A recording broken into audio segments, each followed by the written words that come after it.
Welcome to the Slop Farm. Enjoy the video. You start by connecting your backup target, an external drive or network share with enough free space.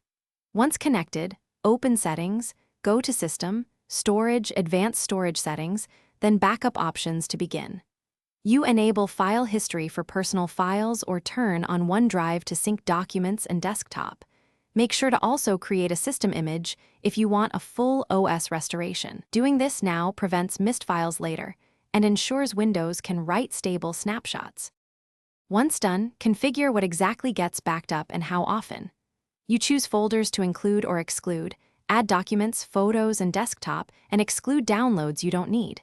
Then set a schedule that balances safety and space, for example daily or hourly for critical files.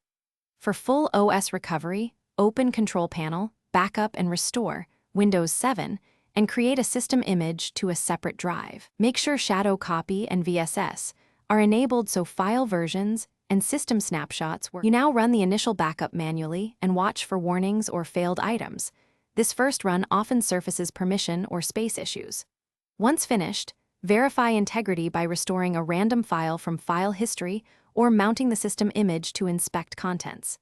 If something goes wrong, make sure the Volume Shadow Copy service is running, confirm the target drive has sufficient free space and correct NTFS format, and check account permissions. Do that, and your next automatic backups should run reliably. Thanks for watching. Consider subscribing if we helped you today.